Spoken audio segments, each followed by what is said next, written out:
Should be fine. Okay. It is 7:02, and I'd like to call this meeting of the Lunenburg School Committee to order. In accordance with the requirements of the open meeting law, please be advised that this meeting is being broadcast live over the Lunenburg Public Access channel and on the Public Access Facebook page, and will be found on the Lunenburg Access YouTube channel within 24 hours after the meeting. The agenda lists all the topics which may be discussed at the meeting and are those reasonably anticipated by the chair. Votes may be taken as a result of these discussions. Not all items listed may in fact be discussed, and other items not listed may also be brought up for discussion to the extent permitted by the open meeting law. To join the meeting, if you can't attend in person, you can join Zoom meeting ID 881-9421-6630, passcode 252839. Or you can dial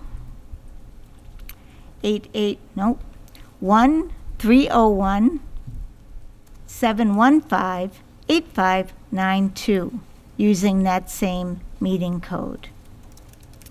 If you would please stand so we can pledge allegiance.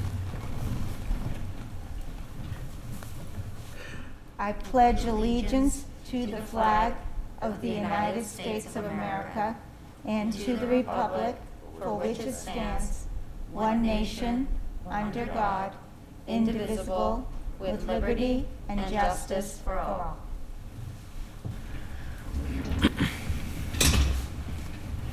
Thank you. First, I have the chair's report. I wish to remind the public that there is a vacancy on the school committee for a term ending in May. The appointment of the new member will be made at a joint meeting between the school committee and the select board on December 14th.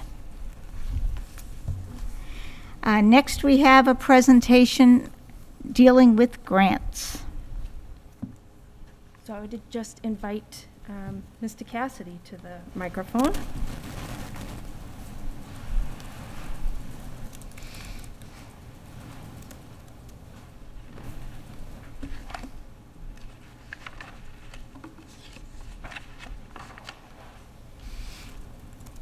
I'm going to pull up the... You're going to, hi, Mike Cassidy, Business Manager. What is coming forward in a moment is just to get clarification to the school committee and to the public on the number of grants that the Lunenburg School Committee, or Lunenburg School Department, it will be managing this year. So there are two types of grants. There's just a brief introduction to grants. There's an entitlement grant, and then there are competitive grants. Entitlement grants are grants that automatically come to cities and towns based upon various formulas that are generated through the federal or state government. Similar to Chapter 70, Title I has a federal grant, has its own formula. So those are automatic grants that the town gets, or the school department gets every year. With all this new money that's at the federal government, there's been opportunities for the school department to apply for competitive grants. Mm-hmm. And we have applied for several competitive grants. As you can see, they're in the red. So if you recall, there was a summer school grant that we competed for that offset some of the local expenses. We just recently got an after-school programming grant, which we'll be implementing soon.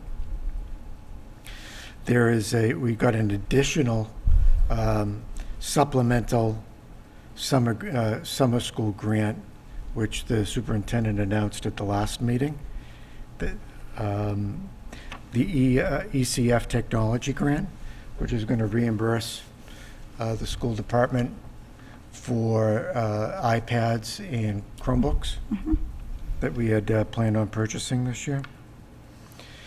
And then finally, a workforce investment grant that our health department, health supervisor applied for.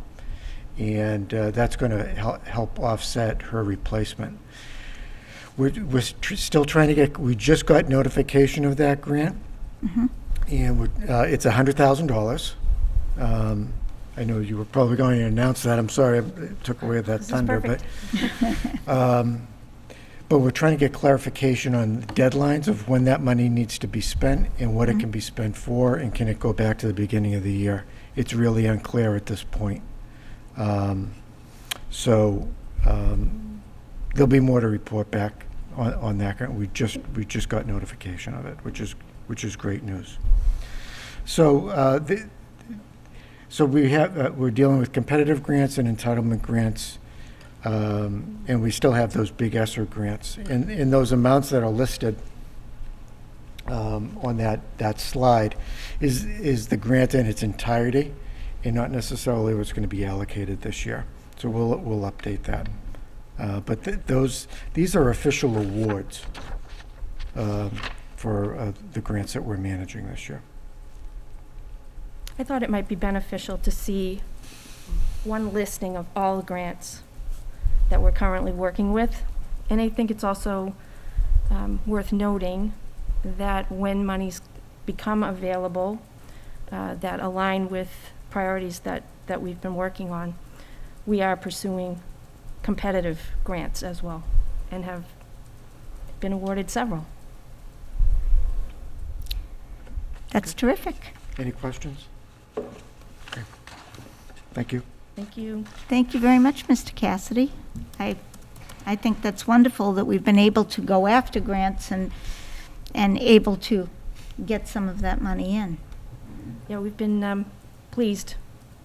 There are other grants that we also write for that we don't, win an award for, but we are pursuing everything that comes up consistent with the priorities that we've laid out and the work that the district is engaged in. As you know, priorities around social emotional learning, academic learning loss are our main focus. But we are pursuing everything that comes up. Awesome. Any other questions about the grants? Okay, then it's time for public comment. I want to remind the public that the first public comment section is for agenda items only. Excuse me.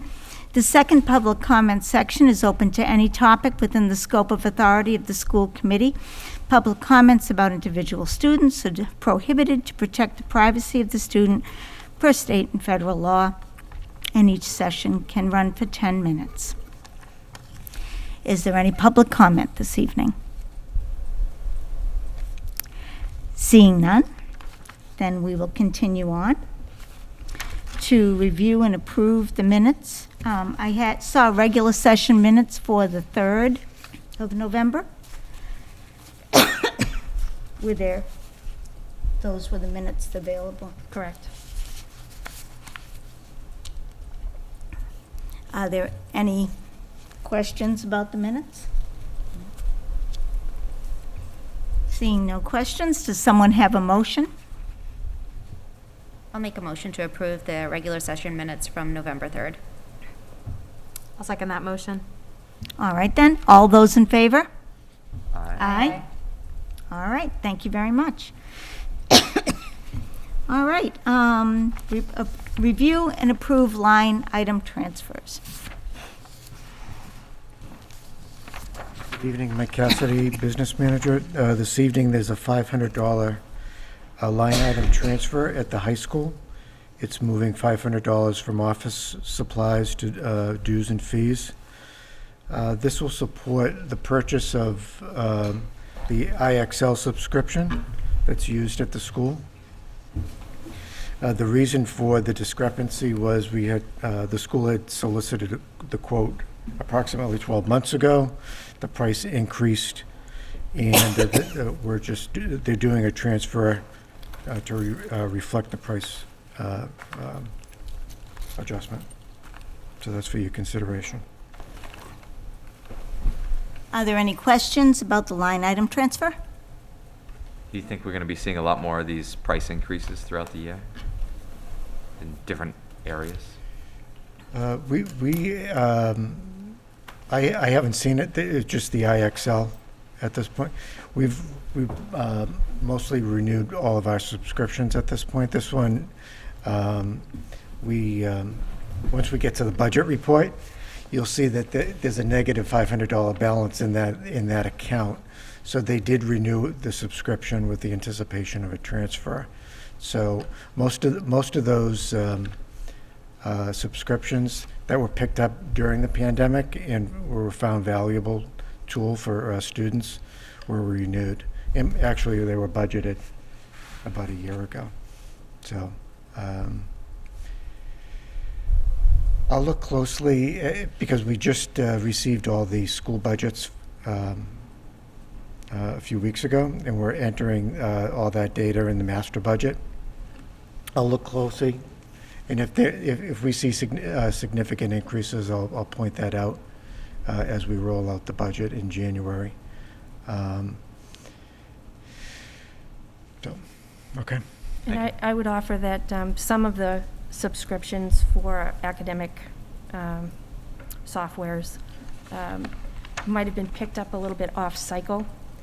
When we shut down in the spring of 2020, we did pick up some at that point. There were some things that we perhaps had a free 3-month trial and then found it to be worthwhile and picked it up. So it wasn't our typical where we, select and pay for a subscription that kind of coincides with the fiscal year. So we're a little bit off cycle.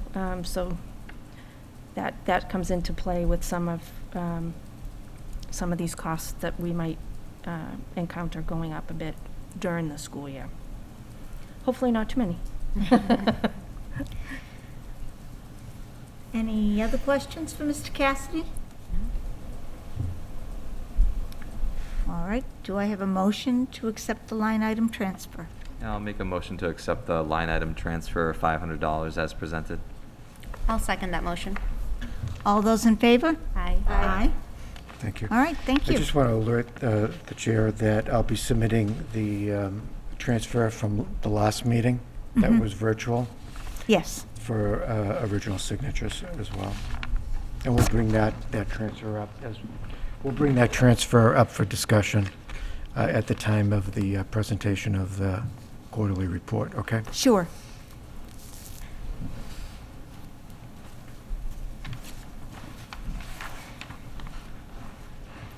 All right, now we have the superintendent's report.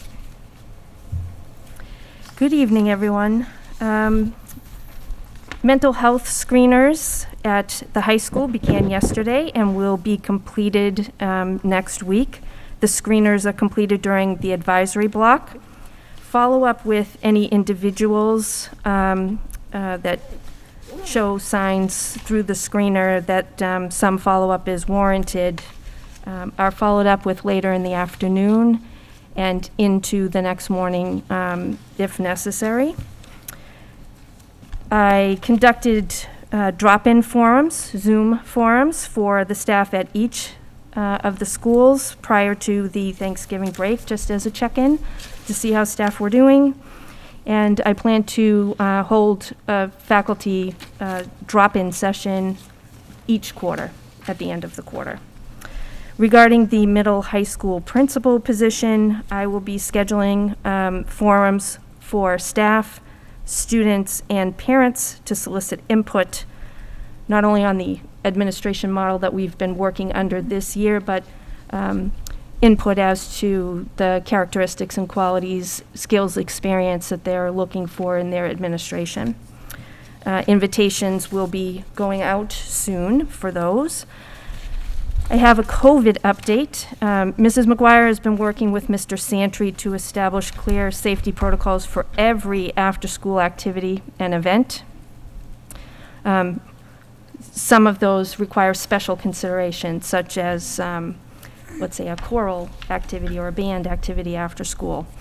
So she's been reviewing those, and we are also looking at the safety protocols to put in place so that we can return to our annual choral and band performances later on this month. Something to look forward to. We also learned that CTC, the state contracted contact tracing group, has closed. So they are no longer doing any contact tracing, and all contact tracing has now been shifted to local boards of health, which is interesting now that we're seeing across the state an increase in cases. The positivity rate for the town, 5.21%. The state reported today that they were at 5.14%. We have had 15 cases so far this week. The test and stay, we have administered 158 tests, and that involved 68 students. The local Board of Health held a vaccination clinic for 5 to 11-year-olds. That was actually held late yesterday afternoon into the evening at the middle high school. Approximately 90 children participated in that clinic, and there will be another one scheduled for the follow-up as needed. At this point, the data that Mrs. McGuire has access to, she can report that in that age group, 5 to 11-year-olds, there are, depending on the different grade, anywhere from 25% to 40% vaccinated. At the high school, we are at 70% fully immunized. The middle school is 45% fully immunized. Again, noting that the 6th grade is just now been made eligible for their immunization. But looking at the 6th grade, there's a 34% partial vaccination at this point already. So we expect that those numbers will be increasing by the time I offer you the next update. I would like to offer reminders that our annual tree lighting is coming back to the Lower Common tomorrow evening at 6 o'clock. Santa is scheduled to visit. We're looking forward to that. We're hoping that the rain will give us a nice break just at the right time tomorrow evening. But I think Santa can handle a little inclement weather. December 15th is our next school committee meeting. That will be a hybrid meeting. Folks can join by Zoom. Oh, actually, that's an all online via Zoom, 7 o'clock. And as always, we have been posting the agendas and other relevant documents for meetings on the school website under the school committee link. And lastly, I'd like to offer our wishes for Happy Hanukkah to those in the community celebrating. And that's all I have for you this evening. Thank you very much. Now we go to our student representative, Sean Delaney. Thank you. I'll start with the high school notes. The senior class hosted Power Puff on Tuesday, November 16th, with a victory for the senior girls. The varsity cheer captains coached the boys through stunts and dance routines for the game. A total of $142 was raised, and 5 huge boxes of food were donated from the community to a local food bank. It is officially Q2 for students, with grades closing on November 12th. The annual tree lighting will be held on Thursday, December 2nd at 6 p.m., and the Student Council has organized a bake sale during the tree lighting. The middle school. Grades for Q1 are officially closed and finalized. Many students made honor roll, which was announced in a newsletter sent out by the principal. Both the girls and boys cross-country team have made it to the MIAA Division III State Championship Final. Cub Scout Troop 1728 held their annual coat drive on Saturday, November 20th, which was a huge success. That's all I have. Thank you very much. We appreciate it. Now on to new business, the Superintendent's Award. The best agenda item every year. So this evening, I'm going to announce that Molly Kimball will be receiving the Superintendent's Award for 2021-22. I'd like to invite Molly up.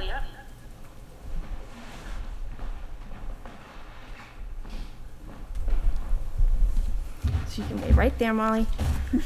So let me tell you a little bit about Molly. Her academic accomplishments include academic achievement in psychology, honors biology, honors English, Latin, honors math, and art. She has been on the special honor roll each year. Molly has been on the varsity hockey team, having played hockey her entire high school career, and the junior varsity and varsity girls lacrosse team. Molly is the National Honor Society Vice President. In that capacity, she oversees the National Honor Society peer tutoring program at the middle high school. She has been a member of Big Sibs, Little Sibs, a program that connects our high school students with elementary school students. She's also a volunteer for the Learn to Skate program at Wallace Civic Center, where she teaches young children how to skate. In addition to all of those accomplishments, Molly works at Doe Orchards. When asked for a quote that best describes her, she offered this Maya Angelou quote: "People will forget what you said, people will forget what you did, but people will never forget the way that you made them feel." So congratulations, Molly, on all of your accomplishments, but most of all for being such an exceptional young lady. Thank you so much. Congratulations. Thank you. Congratulations, Molly. Congratulations, Molly. Congratulations. Thank you. I'd like to acknowledge Mom and Dad, who are here with her as well this evening. Congratulations. So Molly will also, as the Superintendent Award recipient, be attending a Scholars Luncheon that is hosted annually by the Worcester County Superintendents Association. When we have more details on that, we'll definitely get that to you. And she will be given this award again at awards night later in the spring, just before graduation. So this is one of those things that you get to enjoy throughout your senior year. So congratulations again. Thank you so much. Thank you for being here tonight.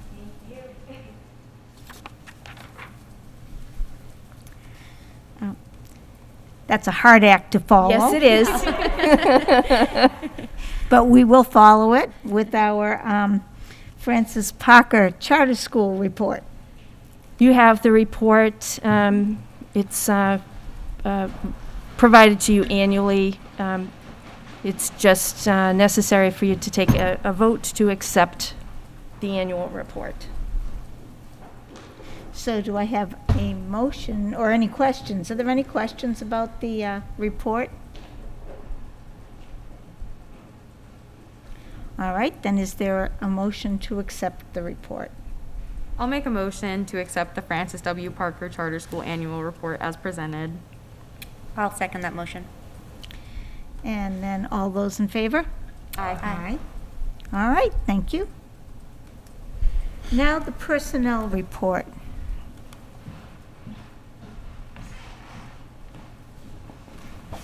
Good evening again. Mike Cassidy, Business Manager. Tonight, the school committee has the personnel report, an update on our retirements, resignations, and new hires. And I always like to highlight our retirements. And Sarah Romano, one of our CAF workers, retired on December 3rd, 2021. This report was done last week, and we just got a notice today, this week, that the cook manager over at Lunenburg Middle High School, Patty Panasic, is retiring on December 31st. So she's local. If you see her, 23 years in the district. She'll be back here for the retirement reception, but to say it was sudden, it was very sudden. It caught a lot of people off guard, but she's worked hard and we're very happy for her. So And you know, she's been around, she's been great, so. And so is Sarah. I mean, it's a very good team over at the high school. So both employees will be missed dearly. So this is a report of progress to be accepted by the school committee. Just a brief update. We're still looking for an office clerk for our test and stay. We did put out an offer to somebody, and they refused it, so we reposted it.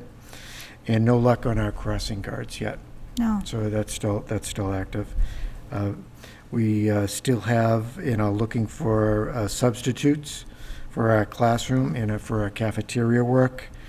And we have various paraprofessional positions that are open due to resignations that are ongoing.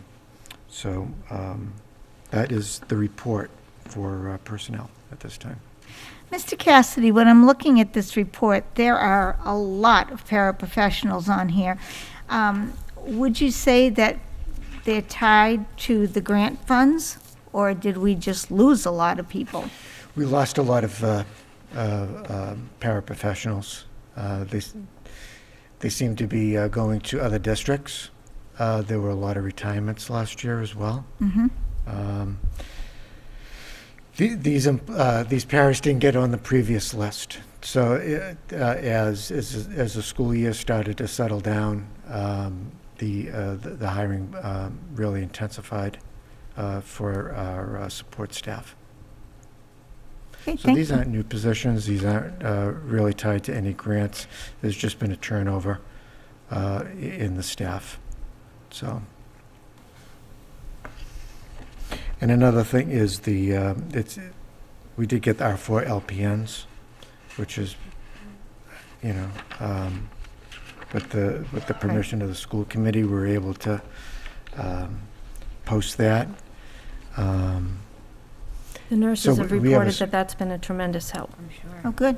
So we have a school nurse and an LPN in every school to address student needs and to do the contact tracing and any COVID response that's needed. It's a great model.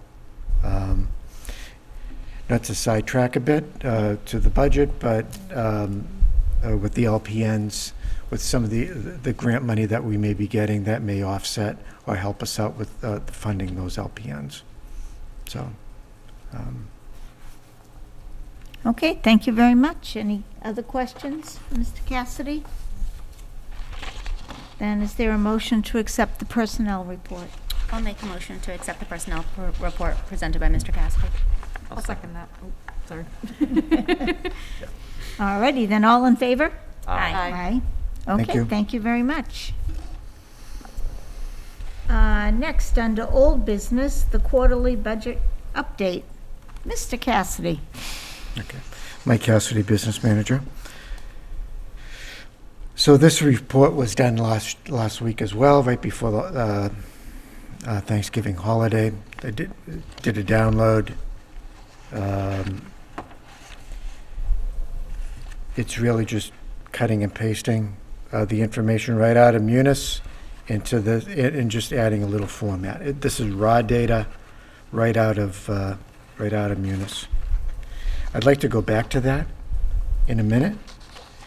I also provided 2 other documents for the school committee in the folder. One was this was 2 forms or 2 sections of the end of the year report that was submitted to the school committee a few weeks ago. But this information came up during the finance committee, and I just want to bring it to your attention. So Tracy Novak, the presenter, was talking about the foundation budget and what it's made up of and where Lunenburg Public School stands with that amount. And a $29 million amount came out. And I said it today, I didn't know what she was going to be presenting, and I really didn't respond without seeing it. I know some of the members of the finance committee were kind of perked up to hear that. So what I did is I shared that $29 million amount with the school committee, just to highlight it in the folder. So that $29 million is the 20 million plus that the town gives us for the local budget. It's also a maintenance of effort work that the town does in the total of about $6.8 million. So what is that? So those are costs that are the money that the town pays to pay back for the building, the school buildings. It's insurance for retirees. It's salaries for any municipal workers that may assist the school in our daily operations, such as the town accountant, the payroll coordinator. So it's allowable costs that they can apply to the foundation budget. So it's not school department money, but it's allowable costs that they can use in the state formula. And I used that term earlier in the night.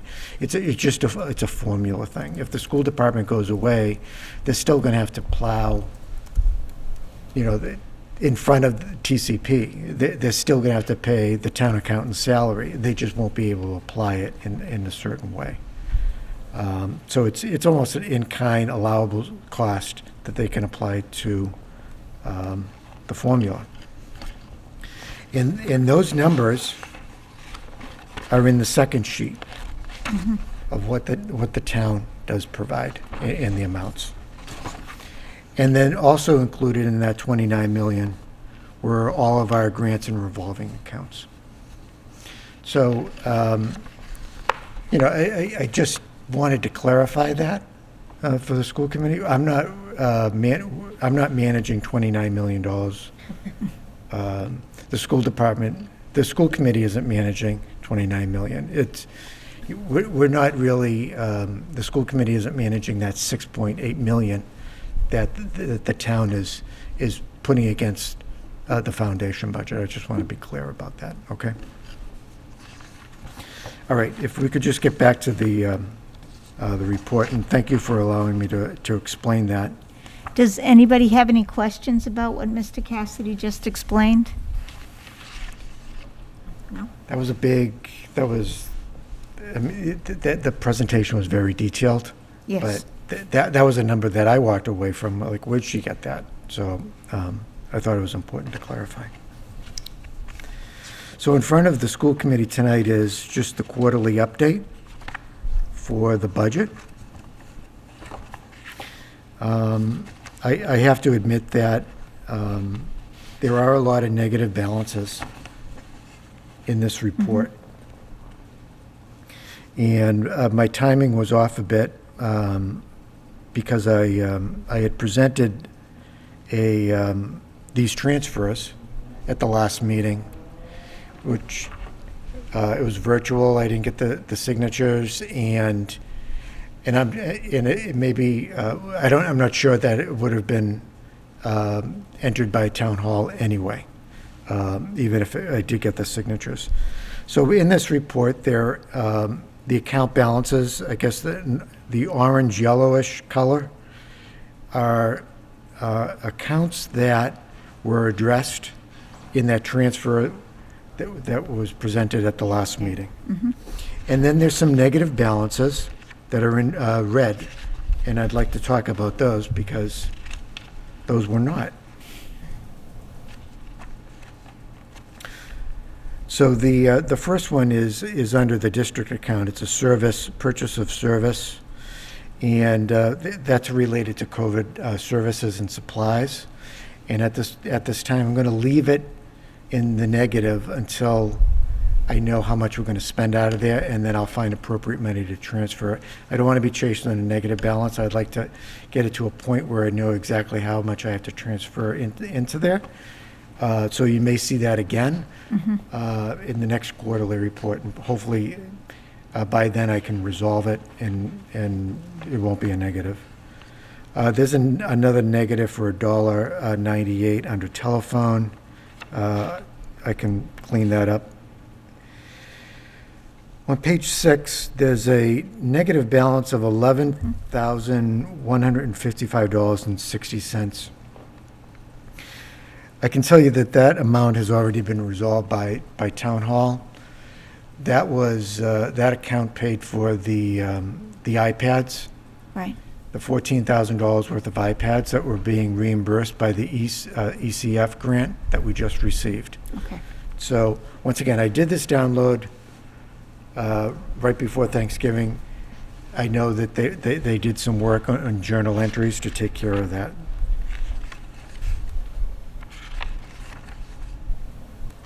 On page 8, there is a negative balance for $499.80. That was the transfer this evening, so we'll take care of that.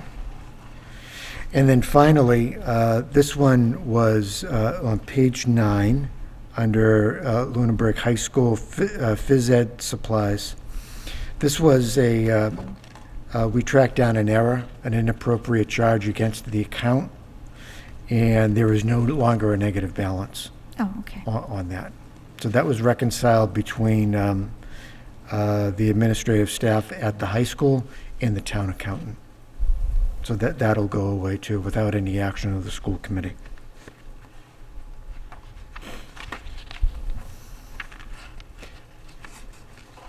We're in pretty good shape as far as the budget goes. I don't have any concerns. January will be the time of year where everyone will be in the account that they'll be hitting. I'll be able to do some projections. I have the projection file all set up. I've gotten into the projection file, but not enough to even present to the superintendent of schools. So as payrolls, our payroll system is every 2 weeks. So I'll try to get in there and for the next payroll, which will be next week. After those amounts hit, I'll set it up and start monitoring it through the year and determine if there's going to be any surpluses or deficits. But right now, I'm not anticipating any deficits, even with the additional LPNs that have been hired. So our sub-accounts haven't been hit that hard just because we've been having trouble with getting subs. Right. So those accounts, those are the ones that in the past had been hit pretty hard and gone into the negative very quickly.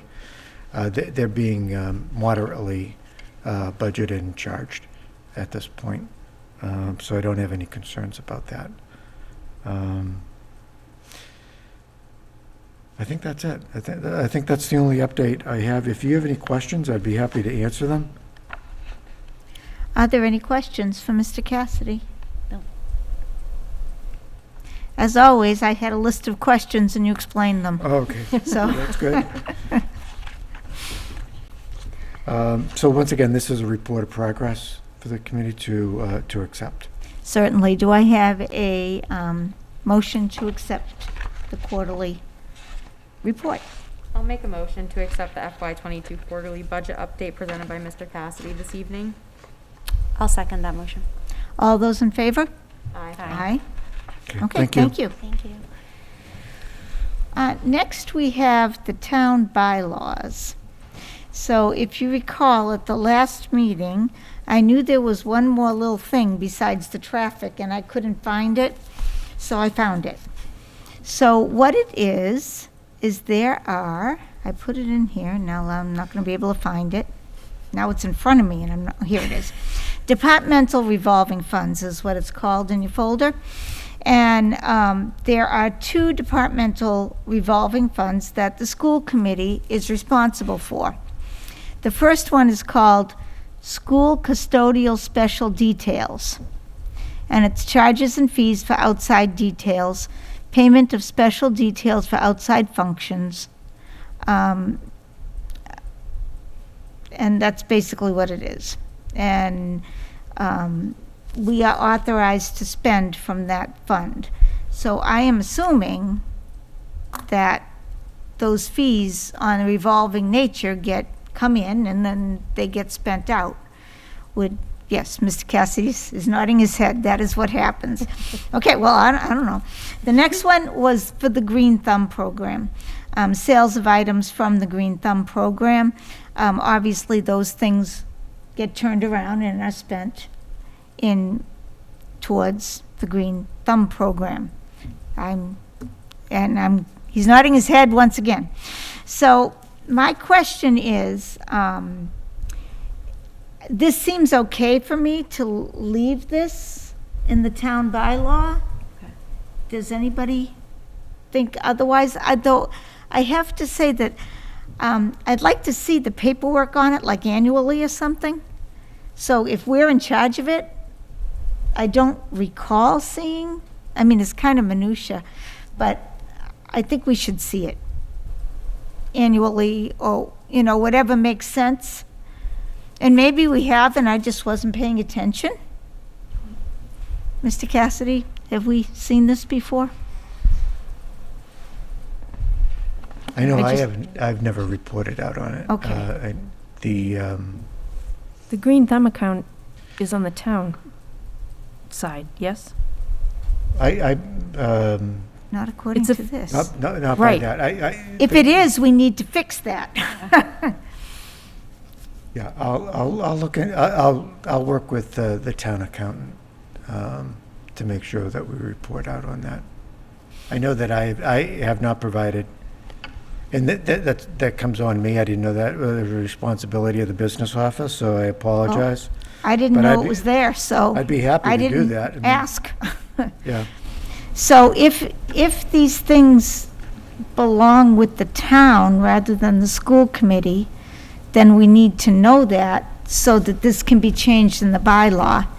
It's not a rush job. The bylaw, isn't expected to be ready to roll till January or February. But if these are our responsibilities, then we need to see what happened there. Correct. If it's not our responsibility, then it needs to be moved to the town. One way or the other, okay. so. My Can I- recollection on the Green Thumb account, the year that we were making budget cuts, and there was the greenhouse manager position, somebody had mentioned that there was an account that people had donated to that could be used to support such things. And my recollection is that we found out that indeed there was an account, but I believe that it resides with folks at Town Hall. But we can certainly explore that and verify. Yeah, we just need to know, because if it says that the school committee's in charge of this and we're really not, then we need to change that. Right. That's not a big deal, it just needs to be fixed. Okay, so there is an account that I'm aware of with the greenhouse. Yes, I'm not sure if it's called the Green Thumb. I believe it is. Okay, so I do monitor that. It is a revolving account. It's a very, very Small. active account. There's not a lot of money flowing into that. It's if it's what I'm thinking, it's the money that the students raise for selling plants. Right. And then just buying supplies. I think there's like a $350 balance in there, right off the top of my head. But I just want to make sure that's the Green Thumb, and can I ask, is there a particular deadline that the school committee needs to get back to Town Hall or the Board of Selectmen regarding what would happen regarding this is- bylaw? I have to report out to the bylaw committee, and they didn't give me a deadline, and I know that they are not planning on wrapping things up till February or so. Okay, So it's not this has to be done Okay. this week deal, but we just need to know, if this is appropriate or not. okay, And if it is appropriate, we should probably see those funds, we should see those monies and just see the accounts of, Okay. I can do that. just my thought. I'll report back out to the committee on that. Okay, that would be good. Anybody else have any other thoughts on that? Okay. All right, thank you. School committee goals would be our next topic. So we had brought forward 3 goals. Mr. Leighton, do you want to start with yours? Sure.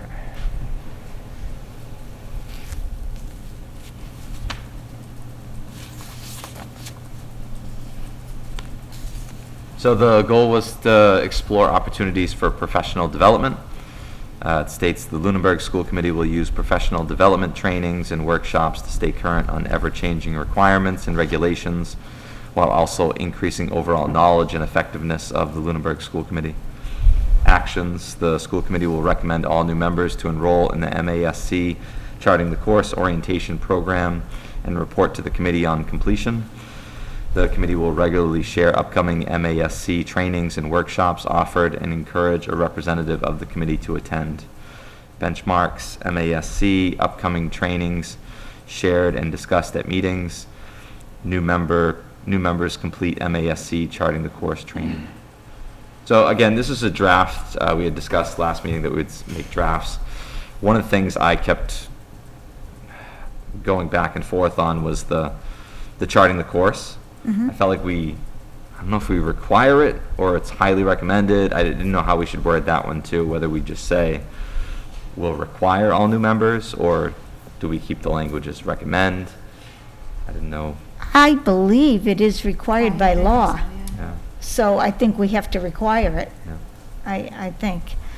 I can remember when I got on the committee, I had my certificate, and they said, turn it in to the people in the town hall, and I went to turn it in, and they said, we don't take that, and I said, okay, never mind. So, I don't know, but I do believe it is a legal requirement. I could be wrong. Anybody else? When I came on the board, it was presented to me that it is required that I do this. Yeah. So I would recommend then changing that to require all new members to yeah. enroll. And I did like the idea of, I don't know, I'm open to suggestions, but I thought having them report back to the committee on completion, like Yes. highlights what areas of concerns they thought were good. I think that would be a good discussion to have too. Yeah, I would agree. I think that's a good idea. I think with any trainings, I think getting the one person to go, not even just for the charting the course, but anybody who goes for anything, reporting back on that knowledge that they gained, I think will be good for the committee as a whole.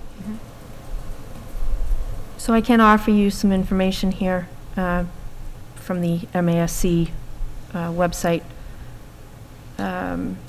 Attendance at the Charting the Course program meets the 8-hour orientation requirement for new school committee members.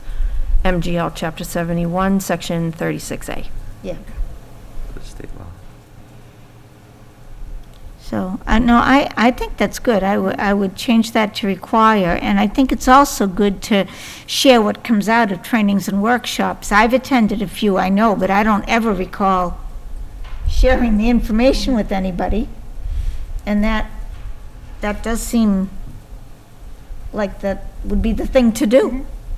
You know? Especially with the new, with the new members coming on board, is bringing questions too, because it was an overwhelming amount of information, and I know I had a lot of questions afterwards, so I think it'll be Yeah, I helpful. would agree. Well, and also probably changes to a certain extent, so for like, especially people who've been on here for years, like it might be a slightly different curriculum, so it might be nice to get a little refresher too. So Dr. Burnham, I think we also changed that second action then to, at the end, add on after they attend and to report to the committee on completion. Kind of copy that last part of the first sentence, the second action.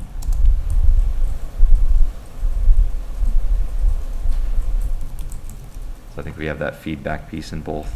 Yes. Yeah, That looks fine to me. Any other discussion on that goal? Looks good.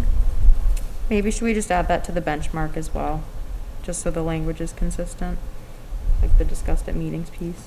Yeah, at the second benchmark. Mm-hmm.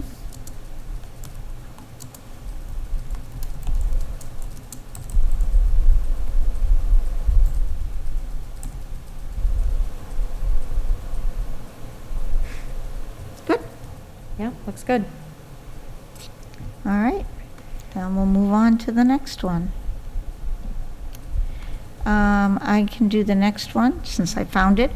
And that was the equity goal. So in your folder, it's proposed school committee equity goal.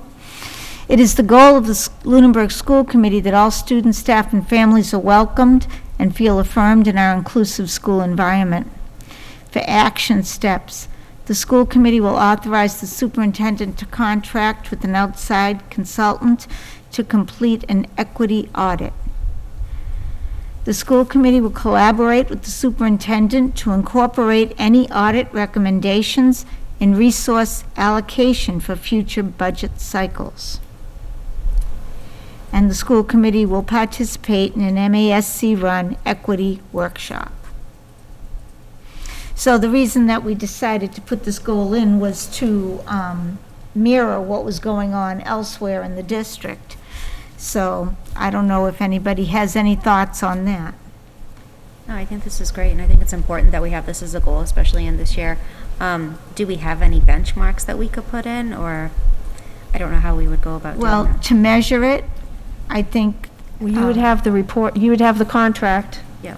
Right, and the report. And you would from have the report from the audit. Okay.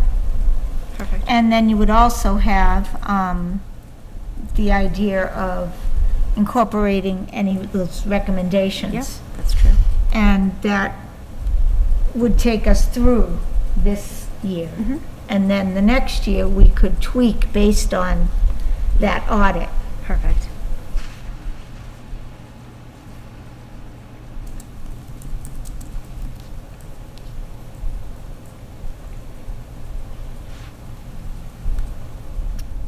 Okay.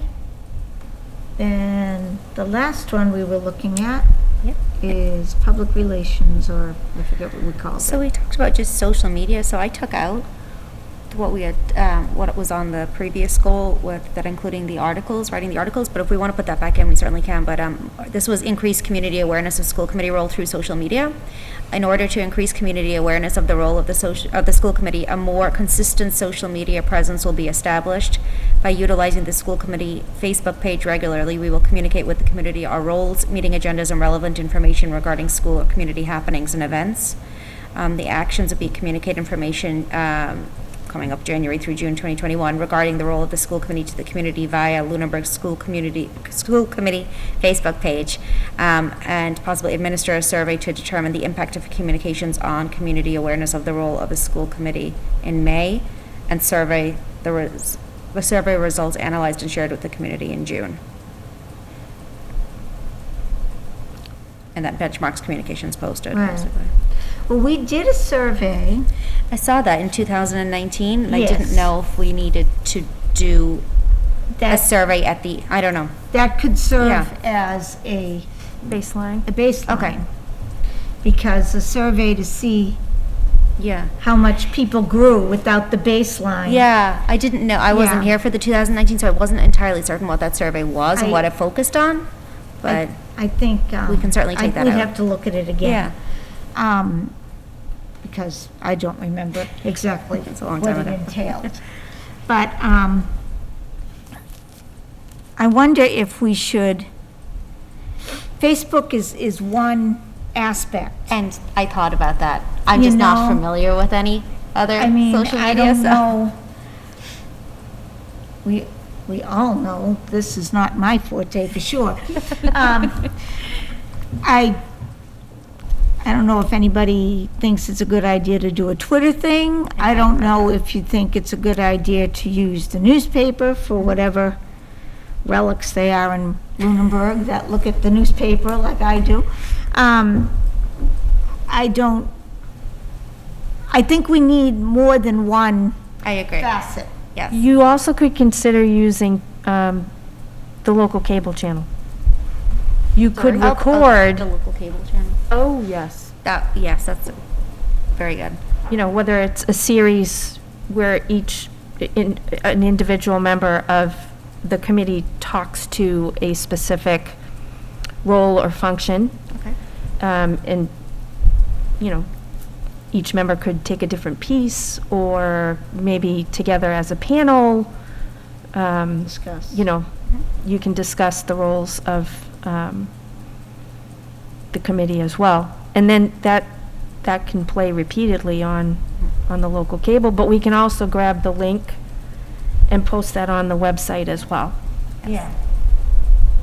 Just something to think about. Yeah, absolutely. And I had thought about Twitter also, but honestly, I do not have a clue Yeah, I how think Twitter works, so. Twitter would be great, actually. I think doing the Twitter, the Facebook, and maybe like the newspaper as well as like the cable, like if we can accomplish all of that, that would be great, because I feel like the problem with Facebook is like kind of just like the generational divide. Like I feel like parents primarily use Facebook, students primarily use Twitter, and anybody like older in the town that might be interested in the school committee stuff but might not be on Facebook could use the newspaper. But I know, like, for example, like the athletic director Twitter page like gets like pretty good interaction and just like tweeting general updates and stuff, like it's nice. And so like even for students to be able to come to school committee meetings and kind of know what's going on would be great. And I think you would probably reach more of them through Twitter than Facebook. Great. Perfect. So then, are you volunteering Yeah, I was to be like, the we're Twitter Sophie's to queen Twitter. because- Yeah, sure, I we can don't do that. have- Yeah. I thought you might be.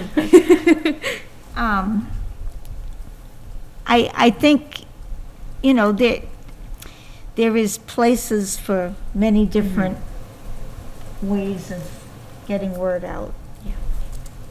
Yeah, I would What's agree. your thought? I think, yeah, there's lots of different social media platforms, and I think we don't want to just focus just on social media. I think Yeah. looking at different media platforms, whether it's the newspaper or cable, I think that's the thing. Everybody has their own Yes. platform that they want to use, and some people it's just the newspaper, some people it's just cable TV, some people it's just Facebook, and so on. Goes back to the equity goal. We want to make sure that everyone has access to all of the different information, so. Yeah, I like that. It's a connection back. Okay, so if we take these three goals, and I think the equity one, I think we can get up and running fairly quickly. That would be the action piece to begin, would go to Dr. Burnham to take care of.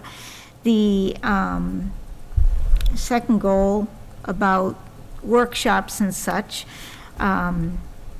we can make sure that people are aware of the workshops coming up and such. Maybe, Mr. Leighton, do you want to be the workshop town crier so that at the next meeting, you know, at a meeting, you can update people on what is available out there? Yes. And then this next, Can we stay on this goal for just We a little can. bit longer? So I was thinking even the goal title, maybe even changing it through media instead of just social media. Yes. And then in the paragraph at the beginning, in order to increase community awareness of the role of the school committee, a more consistent social media presence will be established. That's fine. I feel like that's good. But by utilizing the school committee Facebook page regularly, I don't know if that necessarily needs to be No. just Facebook. Okay. But I think maybe by utilizing, Social media outlets? yes. Social media and other media outlets? Yeah. Yeah. or media outlets. Media outlets, Because that yeah. would include all types. Yeah, we will communicate with the community our rules. Yeah, that looks good after.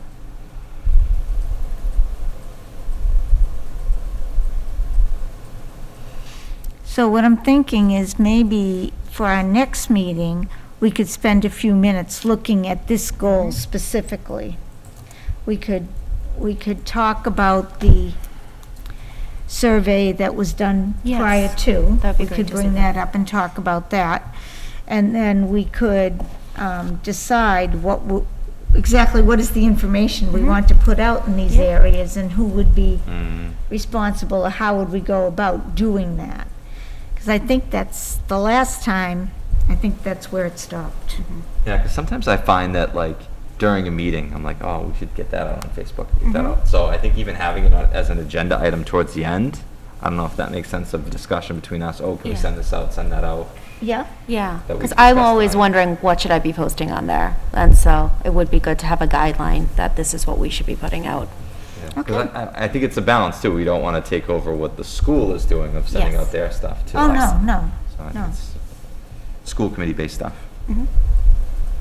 Yeah, and as always, if there's something that, you wanted to be sure was broadly communicated, we can always, take any communication that you would like to put out and send that out district-wide to all staff, or just parents, or both, staff and parents.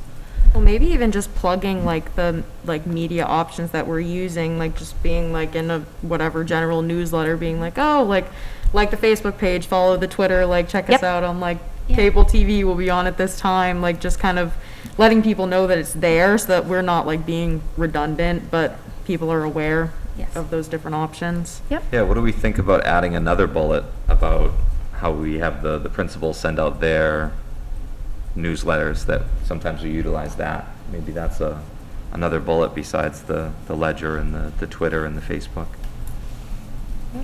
Yeah. It doesn't have to be our, So maybe district/school newsletters and communications? yeah. Yeah, if we have something that we want to put out and we put together a discussion of some facet, it could go to, certainly could go Mm-hmm. that Budget way as season well. and all that Yeah. stuff, yeah. Sounds good. Is there anything else? Just trying to think if that benchmark should be communications posted, but if we're watching, if it's gonna be on, communications relayed, I don't know. Well, if we're gonna be creating like the Twitter account, maybe having like a date that we'll have that created by, would that be helpful? Just to have like something more measurable, I'm trying Yeah. to think. Yeah. Well, I think you get that January to June 2020 at the top. Under the actions. I think January to June 2022. Yeah. Oh, gosh, yeah, Yeah. you're right. But just having established an account for your Yep. Twitter, Yep. right, is Benchmark. one benchmark met.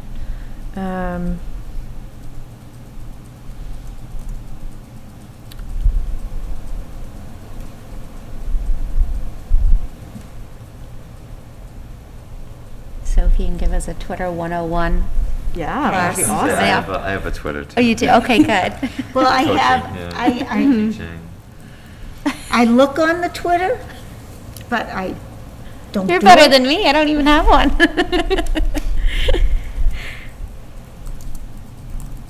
That's fun. I still follow the AD, and so like I'm always seeing like, oh, they're going to districts. Yeah, you Like see the it's so live. cute. Yeah, I love it. Live results when somebody scores a touchdown. it's Yeah, posted I on know. Oh, wow. So I'm like at school, Yeah. and I know how all the sports are doing. Up to date.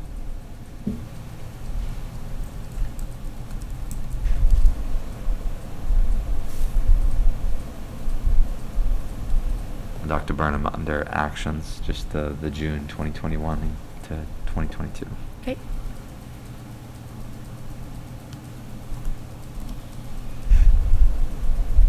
Do we want to change the May 21, June 21 dates to Yes. 22? Too as Yep. well. Yeah. There you go.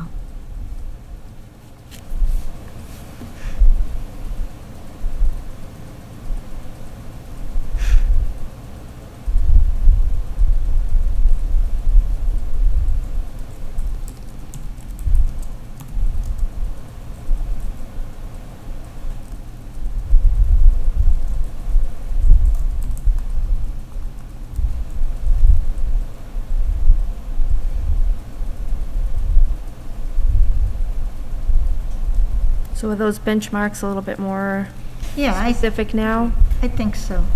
So we I can think just so. eliminate the communications posted piece? You still want to include something about keeping the Facebook up to Facebook. date. So,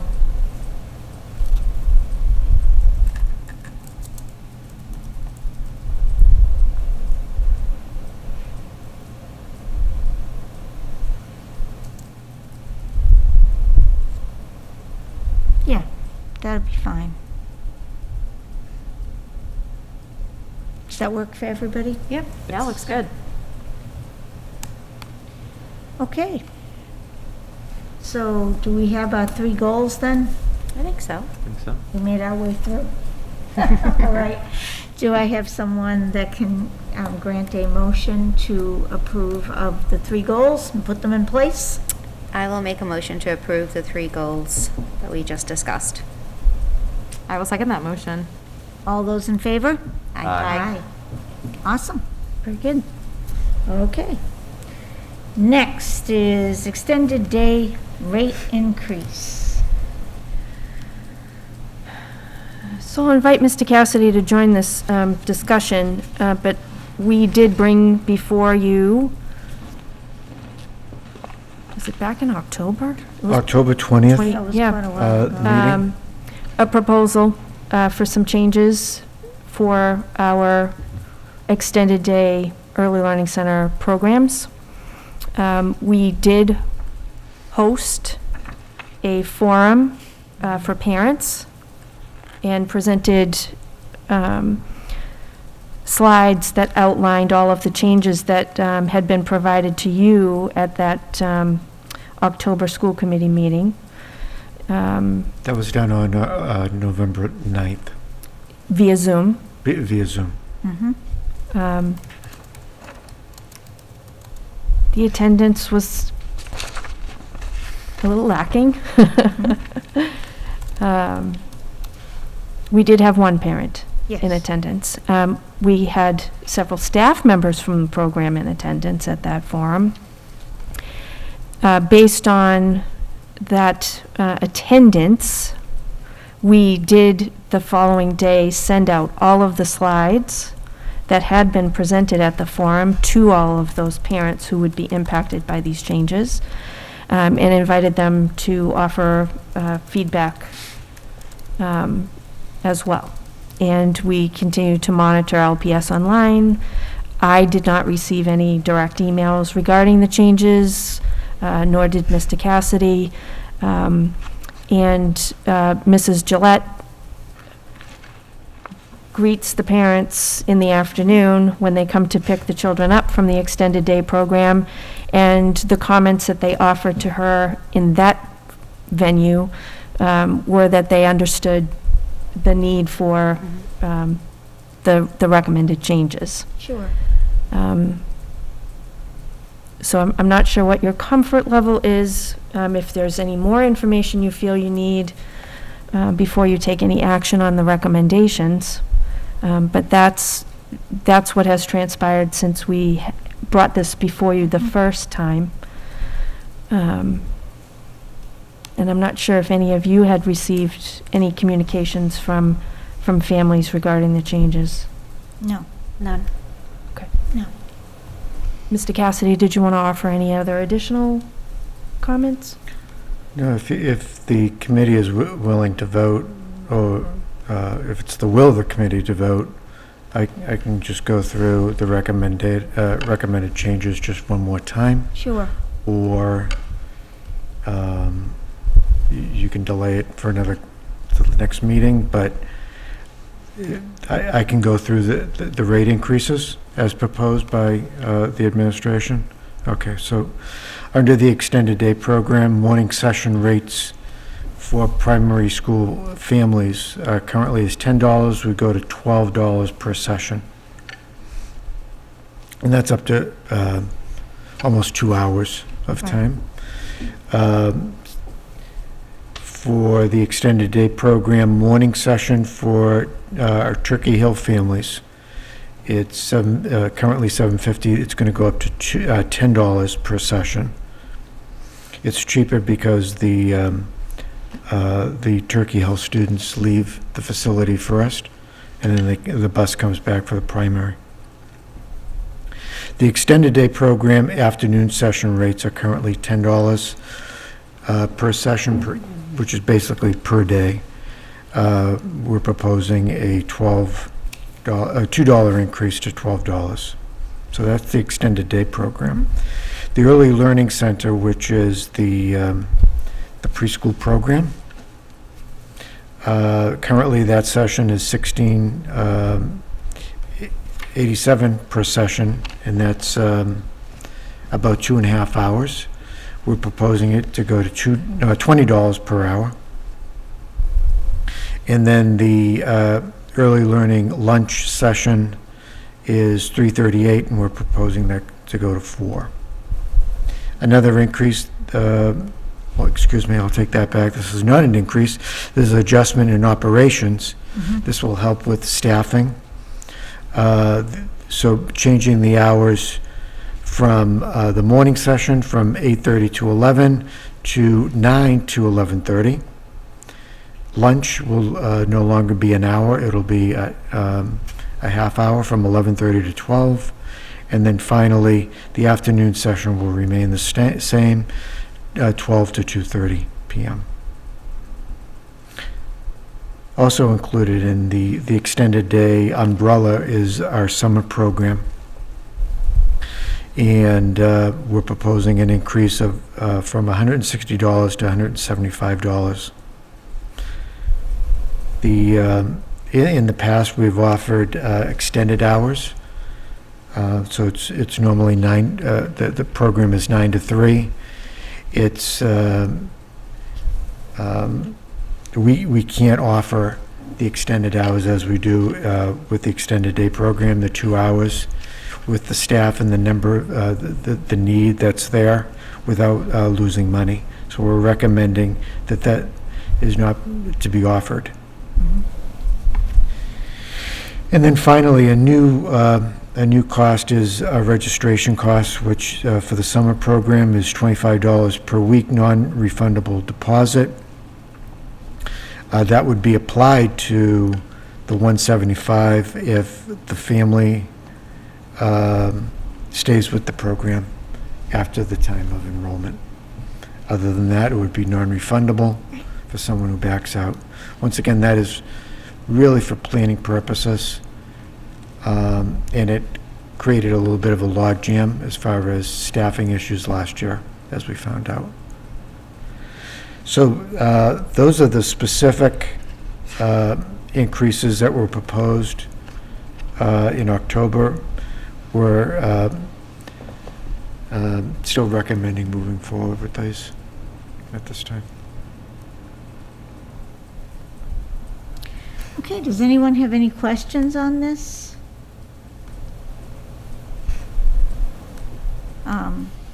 I think that it's too bad to have to increase it, but it has to support itself. And the families understand that. And where no one has said that they didn't understand it, or we haven't had, need to have to try and rework it for some reason. I think we should probably go forward with it. Do I have a motion to accept the changes to the extended day program fees? I will make a motion to accept the extended day rate increases presented by Mr. Cassidy. I'll second that motion. All those in favor? Aye. Aye. Okay, Thank you, everyone. thank you. Thank you. Next, we have the coach's handbook. So this is back before you again. It was Quite a while ago. perhaps the fall of 19. It was pre-COVID. Yeah, it definitely was. There were, some questions and concerns. The document does reference evaluation of coaches. So we pulled this back with the intention of addressing some of the concerns that were raised. A former member of the committee felt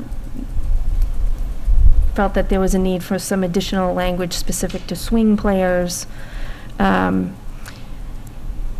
AD had a conversation with other ADs from the Mid-Watch League, and there was concern amongst that group about regulating in language in a handbook swing players. That's something that really, across the board, has been at the discretion of the coach of the varsity team. We also, Mr. Bunnell and the LEA president sat and went through this document. And at this point, everyone was satisfied, and so it's back before you. No changes relative to swing players has been added, but we're open to discussion if you really feel strongly that that's something. Perhaps Mr. Leighton has some thoughts as a coach. As to your thoughts in general about a coach's handbook, and if you think that it's complete enough, or if there's something that you might see as an area that needs addressing in the context of this document. So overall, I think a coach's handbook is a great idea. I think it's always good to educate your coaches. Oftentimes, too, I'll have meetings with the AD as a coach, and you go over the handbook, Yes, whatever yep. handbook they have. So whether it's in writing or it's a verbal thing, you're going to have that information. So I think that's good. And I think in writing, they can always go back to it. So I think that's great. And it's not going to cover everything. I think a handbook never is going to cover every single thing that could happen. But I think it's a matter of the coaches having that open communication with the AD so they can seek out advice when they have concerns. I think like the situation we saw in the fall, things are going to come up. And I think coaches just need to think it through, talk to the AD if they don't know the solution. But I think this is great. In regards to swing players, I think that's a challenge too, because you never know throughout the season whether you're going to have injuries as a varsity coach, and you may need to pull up a JV player. I think, and I've seen this too in my coaching experience, we just got to be cognizant of these players' schedules, that they can't be doing double duty, that they're practicing with both teams for say 4 hours, and then they have no time to do their homework. So swing players, it's another one where we got to be careful about it, and we got to be careful about the student schedules, that we're not doubling them up, but that maybe they're playing 1 week with one team and then maybe they move up the next week because there was an injury. So just being cognizant of schedules, but again, it's kind of a case-by-case basis too sometimes. Also, correct me if I'm wrong, but when I was an athlete at Lunenburg in high school, there was at least talk of like an MIAA rule that about swing players, that like they can only play It's a in certain here. portion of. It's in there. Yes, it Okay. is limited. So It's like in volleyball, they can only Oh, play a okay. certain number of Find it. sets. Okay. So they wouldn't be able to play a full JV game Right. and then right after play a full varsity game. Oh, beautiful. He did put it in here, but what he did was reference the MIAA rule, which I think is a really good idea. However, I spent an hour this afternoon trying to locate the MIAA rule. I think it's And- page 15. There's a little blurb. Page 15? There's just a little blurb on page Okay. 15. Guess maybe that language going, can be keep going. included. Like I think what has happened, to be honest, yeah, there it is. I think what he put down is exactly perfect. Please note Lunenburg will follow the MIAA policies regarding a player doing that. I think that's perfect. So I went to the MIAA website searching for this, and I found a link, and I think what happened was the link was before COVID, and all of those rules have all gone kafooey because it was all about COVID rules. Everything, every link that said swing players went to COVID rules. So I would just suggest that this needs to have the proper link or what the policy is or something. I think that's the Because you challenge. can't find it. So in regards to games, it's going to be different every sport. For Right. instance, volleyball, Right. we play 5 sets, and a player would be limited to 5 sets total. They Well, wouldn't be may- able to play 3 with JV and then 3 with varsity. Maybe Would we be too need to much. just find the links. Yeah, Okay. potentially, yeah, for each Because, sport. like I say, I tried for an hour, and I may not be good at Twitter, but I can do this part. And it's the practice And times I too couldn't that, find the information. and during COVID, it was not, there wasn't going to be swing Well, no, you players. couldn't swing players Pre-COVID, because you have too many cross kids all over the place. Right, and they were trying to cohort Right. students And I think in that's COVID. what happened with the rule on the website. So I just think if a parent wanted to look for the rule and Yeah, we could it's direct them not to the there. MIA website. So somehow it has to be just referenced.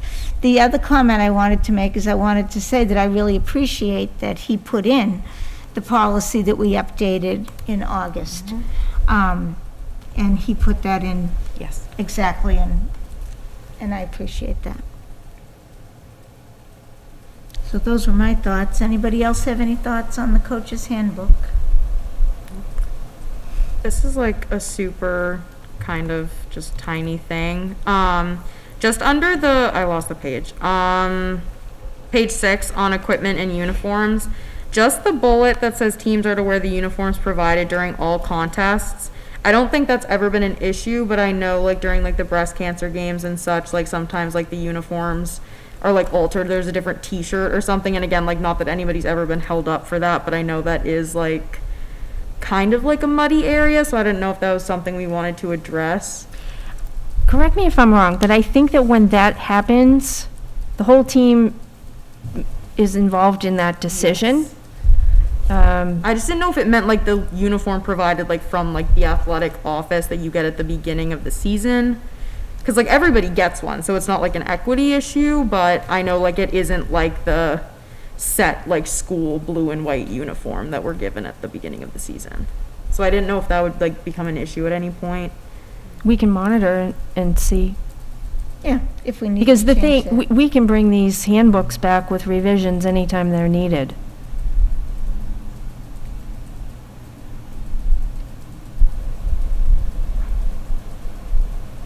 Okay, Yeah, sounds is that all good. right? Yeah. Anything else? So then is there a motion to approve the coach's handbook? I'll make a motion to approve the coach's handbook. Second that motion? All those in favor? Aye. Awesome, Thank you. okay. Transportation, Mr. Cassidy.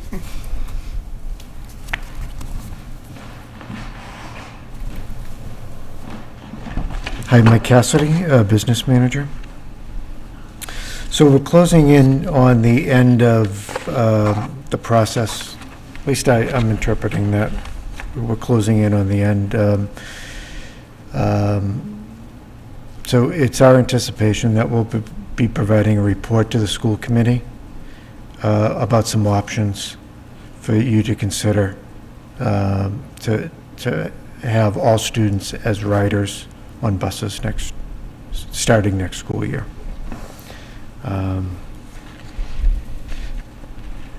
So I think we'll get that information to the committee, and then you can vote on it if there's enough consensus at that time, at the next school committee meeting. The final approval would have to be on January 5th. If maybe you have some other questions, or send off the administration to get some questions answered, we'd be happy to do that. Even on January 5th, I'll be presenting the invitation for bid that would be going out at that time. That's the practice that for this type of bid.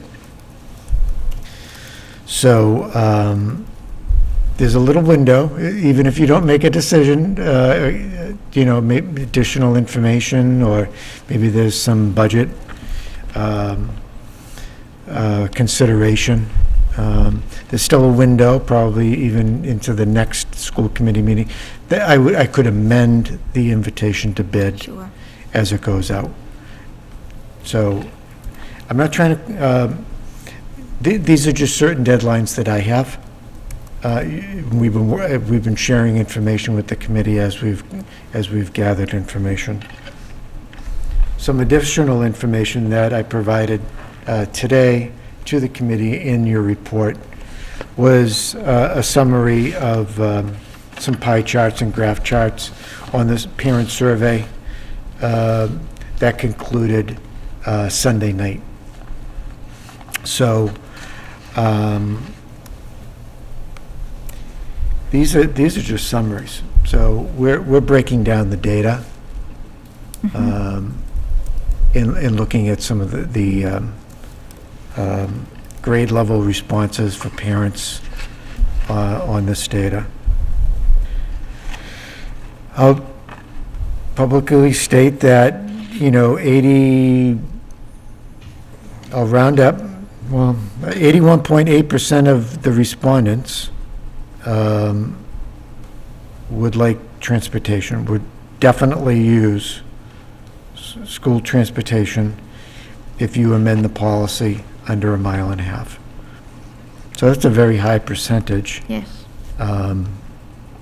So there were 77 families that responded out of 142. So it's about 50%. The next question, what if we charge? Well, this is when I started looking at the data a little bit, and these are the types of information that I'll provide to you. Out of that 63 families that said that they would definitely take free transportation, about 62% of them said that they would either definitely pay or probably pay. So I was a little surprised by that information. So I need to find out where those families are. So now I have to go into the, Right. if they're all elementary school families, right? And all the high school families drop off. I would imagine that would be probably more likely the case. Right. And then just doing a fee analysis, I think the more, we didn't survey the families on this, but the lower the cost, I think the more likely or probable that some of these families would consider or use school transportation. I think with the number of families and students that we're talking about, in looking at what other districts charge, between $180 to $350 per student per year. I think most districts are losing money on this group. So it's not even covering the cost. I can't imagine. So, even a bus load of kids at $180 per year, which is $1 per day, is not covering the cost of a bus in other districts. So it's kind of a nominal fee probably to keep people honest, and in some districts probably to get kids to school. Maybe in an urban district, they're doing that to get the kids to school. But I am a parent, but as a former parent of a school-age child, right? Okay, that's the right way of saying that, right? Living, with a $350, $400 charge, knowing that my school is 1.5 miles away. I mean, that percentage is, that 62% is going to go down, and the value is not going to be worth it. That's just my opinion, but I have to get into the data and look at how the parents responded, because we did grab the data of where your children are from, what grade level, so we can kind of break some of that data out a bit.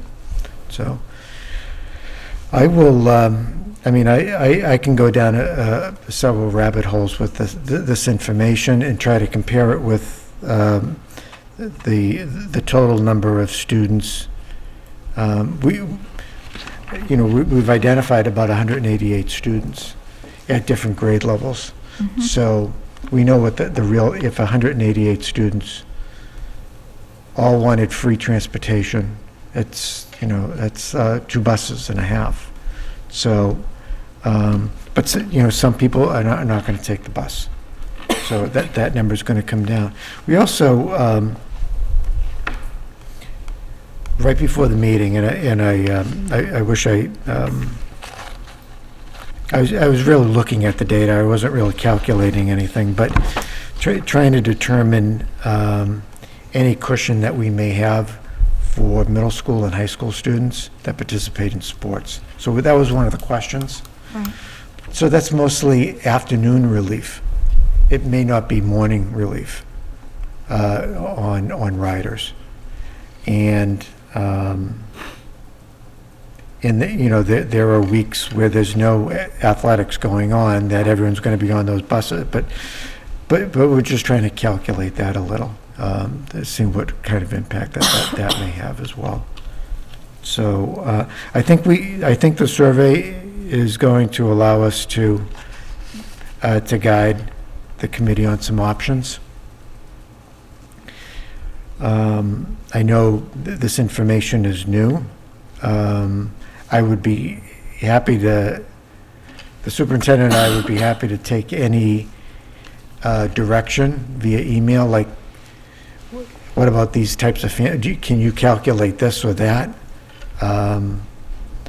Otherwise, we're gonna be getting into the data where we think that we're gonna try to get some information to help you make a decision and a result on this. But if you're looking for, meaning the committee is looking for any information from this, let us know, and we'll see if we can calculate it and include it. So the report that's coming up is going to really encompass all the data that we've been talking about for weeks, or months, I should say, right? So it's the policies, the state policy, the school department policy, other district data. What else did we do? There was a lot of information. So we'll pull it all together, and hopefully some of that information will help you form an opinion on this. So, any questions at this time? I remember from our last meeting, I think it was Mr. Leighton had mentioned something about more than, a family rate or that kind of thing, or a low income, or Low income, yeah. if people Like free and had reduced lunch or free and reduced lunch, does that athletic mean fees they that would were be, reduced. is that something you can look at, or is that something that we're not going to be able to? Other districts do provide that, and we'll share that with the other district data. So the district that we surveyed, I already started working on the report. So you're going to get every district that we called, and whether they provide transportation for everyone, and if they do, is there a fee, and what is their fee? And then I'm going to take all that information and reshuffle it to comparatives,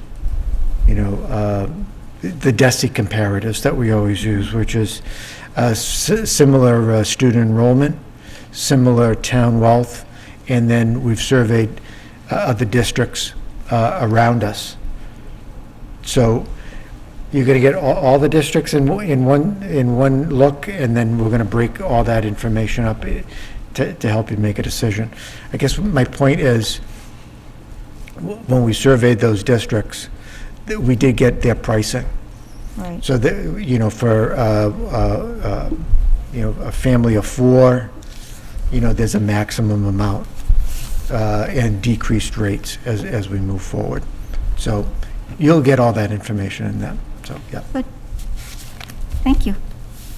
Any other questions? Thank you very much for all the work on that. I think it's important that we try and figure out how we can get this done. Yeah, we'll see you at the next meeting. Okay. With the next step on this. Thank you. Next on our agenda are public comments that are open to any topic within the scope of authority of the school committee.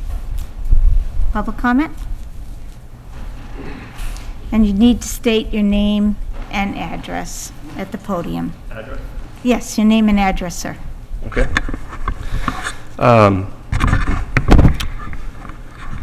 Darrell Plant, 490 Lancaster Ave, parent. My wife and I came to the town 5 years ago. You guys had a great rating on some of the rating services, and we felt like this is where we wanted to settle. And in the last 5 years, there's been a steady decline in test scores as a result, and also the rating on the town in terms of the student population. And in the last meeting you guys had, I watched it on Zoom, and the number one priority or goal shared by two of the members here, and I think a third, was to do an equity audit. When I see test scores declining, and now tonight you discussed two other goals, none of the goals have anything to do with raising test scores. Now, we can talk about test scores being, the MCAS or the new iLearning, iReady test? Yes. That has been just put in effect in the last 2 years. And we can quibble about just how important they are. But that's all we've got.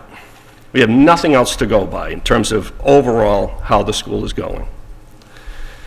And when I see this equity audit becoming a top priority, when nobody's talking about these test scores still in decline, and in the last 2 years, of course, it's going to be an issue, it's disheartening. It really is. I just feel as though we need to change direction as a school. One thing I've learned as growing up, you can't be everything to everybody. And when you are, you don't do anything really well. And I think we need to refocus on the basics. Of course, we have to have programs in place to take care of those kids that are really having a difficult time. There's no question about that. But we need to reprioritize reading, writing, arithmetic. It's that simple. And whatever we can else to do to help those other children that are in great need, then yes, of course, we need to do that. But boy, I think we really need to turn the ship around. Thank you for listening to me. Thank you very much for your comments, sir. I would just like to make a comment, actually, just in public comment. So Sophie Shapiro, 144 Northfield Road. I would just like to take this opportunity to formally thank Mrs. McGuire and the rest of the health and wellness staff in the district for everything that they're doing and just all the stress they've been going under in order to keep all of our students safe, especially in such scary times, and just keeping all the kids in school and making them feel safe. I just want to take another opportunity to thank them for that, because I feel like we can't say it enough. Thank you. Any other public comments? Then we are on to reports. Athletic advisory. Yes, we had a meeting tonight. This is a short agenda. We had a request come in from the basketball boosters for a fundraiser request. So this came in after our fall meeting. So we did previously approve a basketball fundraiser, if you recall. It was for the painting of driveways, the spray painting. The fundraiser was put forward by the coach, the basketball coach, looking to fundraise for a shooting machine, so it's for equipment. And then after the boosters had a big reorganization, so we had a lot of new people coming in. They organized the fundraiser for banquet and senior awards. So that's what this was. It's a $10 calendar fundraiser, and it was approved tonight. So that was the only thing on the agenda. All right. Finance Committee is meeting on December 9th. The topic of Chapter 70 will be brought up again, and with the information Mr. Cassidy gave us this evening about the funds from the town that are used in their, I don't even know how to say that. That's how confused I get on these topics. But the funds that are used in town that go towards our foundation budget. There, I did it. Okay. All those big words. So that's going to be a topic of their conversation. They were hoping to have legislative members there, but they are not sure they're going to attend at this point. The policy subcommittee, we left off the list again. Hold But- on. but Hold on. Laura reminded Hold on. We met on Monday, and we discussed further policy 1202 regulations governing the use of school facilities, and we hope to bring it before the committee on 12/15 for a first read. And we're going to meet again on Monday. Great. PTO? All right, so since I wasn't at the meeting last time, the PTO met Monday, November 8th.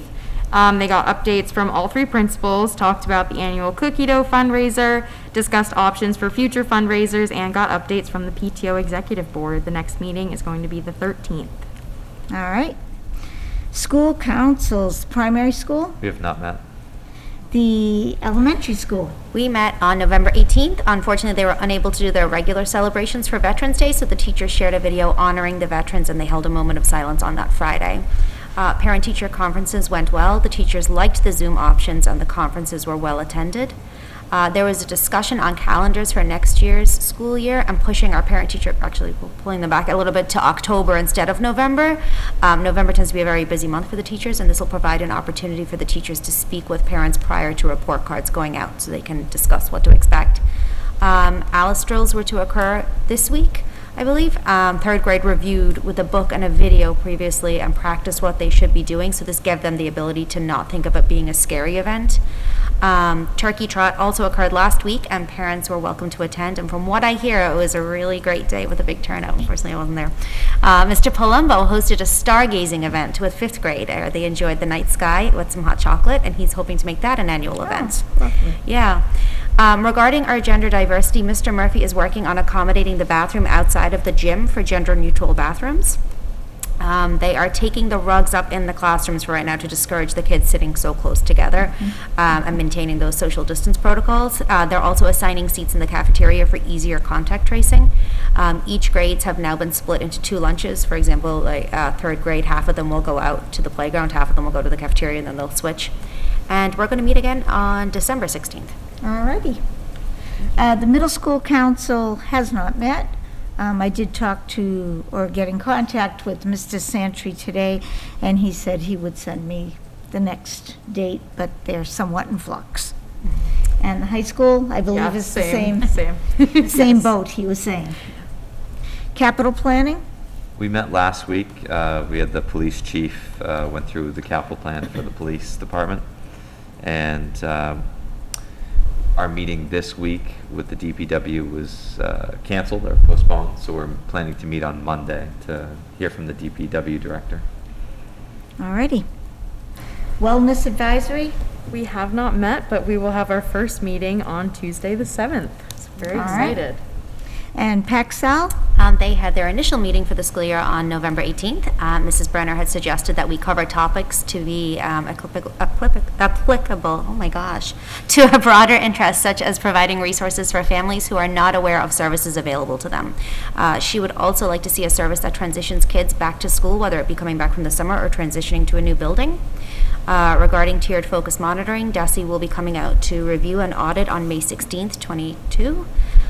We discovered the SE program and how there's a new online enrollment form, and teachers have already been provided forms for monitoring referrals for the summer. We also spoke about proportionate share monies and how their next meeting is at 6 on December 7th, and there's $21,000 allocated for homeschooling that can be used on resources such as devices and transportation to and from therapies. There's a discussion on how Vaxabilities, which I've never heard, this is amazing, is hosting a disability-friendly vaccine event across Massachusetts. So they'll have extra staff on hand to provide skilled support to people with disabilities and/or sensory needs. So most of these events will offer vaccinations for 5 years and up, as well as adult vaccinations and boosters. And you can visit www.vaxabilities.com for more information on locations and dates. There was also an idea to front-load the PAC-style meetings with presenters first and then discuss the agenda items after. The hope there is to give parents information they need right up at front with their main speaker and make parents feel more connected. And there's going to be a DESE training workshop for parents at the March 10th meeting. More information on that to follow, and we're going to meet again on January 13th. Terrific. Thank you. Lifelong learning. There has not been a meeting of that group. However, I did have a conversation with the DPW director, and as soon as a permanent employee is settled in for the rec department director, we will have a meeting, and we will have some conversation about adult programs, what will fall under the rec department versus what would fall under this lifelong learning program for the schools. So as soon as we have some information on that, I'll let you know. All right. Do we have any topics for future discussion? Well, after your public comment, should we review our goals again, or do we want to review where the school committee's role in that would be in reviewing test scores in the district? Is that something that falls under the superintendent's goals or under our goals? Well, I think that, I think it falls a little bit both. Okay. a little bit in both And I spots. think where it really resides with the committee is around the budget. Yes, I would agree. In terms of resources, from assessment tools to curriculum to staffing, intervention, so on and so forth.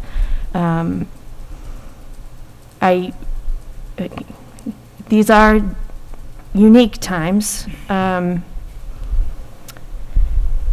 Quite honestly, personally, as an educator, I'm not going to put a whole lot of stock into last spring's MCAS results, because across the state, schools had been in a variety of models for a variety of time during that school year.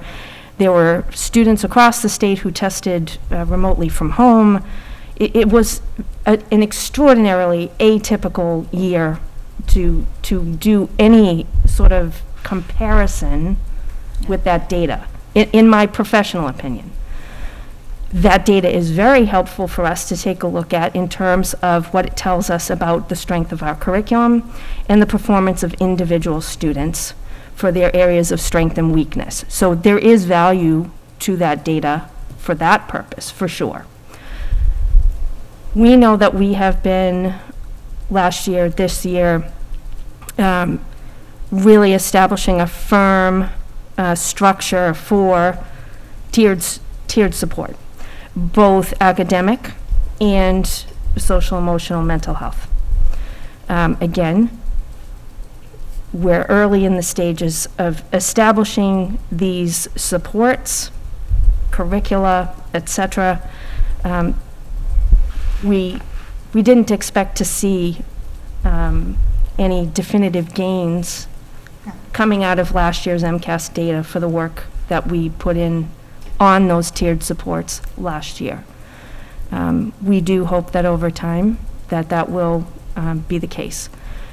We know that we have seen a struggle, not a very strong academic achievement performance, nor growth historically at the Turkey Hill Elementary School. But we know that the foundation for that is at the primary school. And we have been working to shift practice, curriculum, instruction, data use at the primary grades as well. And one of the shifts that was a little bit difficult for teachers this year at the primary school was a shift to a scheduled day. In other words, we know exactly when the first grade should be engaging in literacy instruction. We know when they will be engaging in math instruction because the day has been scheduled out. We know that we are following recommendations from the Department of Ed relative to the number of minutes that should be allocated to specific subject areas. This is a significant change because those teachers are essentially self-contained classrooms all day and previously had the flexibility to schedule their own day. We are bringing some uniformity and structure to that. That helps us not only ensure that consistently across a grade level, students are receiving an appropriate amount of instruction in each area, but it also allows the building principal to set up a schedule for intervention staff to be working with students. Again, early into these changes that we're putting into place, but when you target the instruction,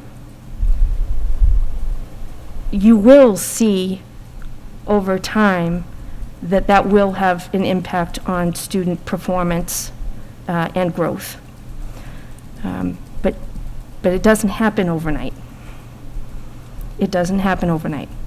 But that is what we're doing. We are looking at this in a very focused and deliberate way, and shifting things a bit. And it's understandable. There are teachers who teach at the early grades who feel strongly that socialization really is the priority, not academics. We need, yes, socialization is important. Their social emotional well-being is important. Learning how to be a student with classmates, right? How to appropriately conduct oneself in a school. It's all very important. But those kiddos are very capable of learning all of those skills while also learning academics. So it is a shift in culture that is also happening. But again, it is going to take a little bit of time before we start to see that pay out. But it is definitely in the focus for us. And through our recommendations for how to spend the ESSER money, our recommendations for staffing and budget annually, and your support of those things essentially is supportive of an academic focus. At least that's been how I've been looking at things. Questions or thoughts or concerns about? I would respond to that and say with my, people, just so Mr. Plant doesn't know me, I've spent my 35 years of teaching and culminated with a lot of curriculum work and teaching and learning, and that is my area of expertise, is teaching and learning. And I did not suggest a goal in that area for two reasons. One is that that's day-to-day operations, and that doesn't fall under the realm of the school committee. But two, the work I have seen over the past 3 years in the middle of a pandemic to change the focus to real teaching and learning, to looking at children, figuring out where their deficits are through the change in testing. There was a lot of teacher education that went on to make these changes. And by putting a director of teaching and learning in place, by adding curriculum specialists at all the, at each grade, you know, to cover each grade level and to coordinate. That's the work that had to be done to lay the groundwork for the test scores to rise. And I do believe we are addressing this. I can understand why you don't see it, but I do believe it is being addressed. That is my professional opinion. That the work that had to be done in this district was a lot. It was moving mountains, and those mountains are starting to be moved.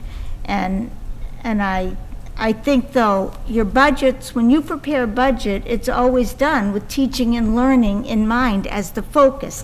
And that is the part that's ours, is the budget. So, once again, as we look at the budget, we need to look at teaching and learning as the focus, as we have done. And I think that's our piece of this puzzle to be done. That's just my thought. I would agree with Ms. Archambault. I have about half the teaching experience that she has, but working on it. But no, I appreciate public feedback always. I think it's so absolutely. important. But I think, yeah, it's as a high school teacher, we saw it too at my schools. Like, the data is going to go down from the pandemic. We also saw in the past 3 years the MCAS change. It literally changed the way they test, the way they grade it, and the way they even criteria each student. So I think that changed a lot too. But I think, like Ms. Archambault had said, we have done a lot of things. We've seen a lot of things get done over the last 3 years, even the summer academies that reinforce the skills and prepare the kids more for MCAS. But I think when I look at goals as a teacher too, you're not putting everything that you want to do down on your goals. It's going to be what you want to focus on. And I think we already have, as a district, that focus on improving MCAS scores. We see the principals and administrators here talking about MCAS, what they want to do, what they need to do, how they're going to use data.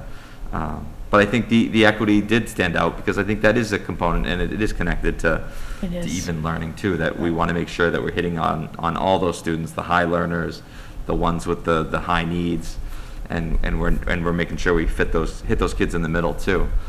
But I think equity was definitely one, and I think the media, we need to make sure there's more than just one person here, and we want to get more people involved and informed, and I think that still has been a constant concern of we need more people here. So I think we're on the right pace, on the right track for goals, and we're not going to hit everything, but I think those are some things we could focus on, but we're going to still focus on everything.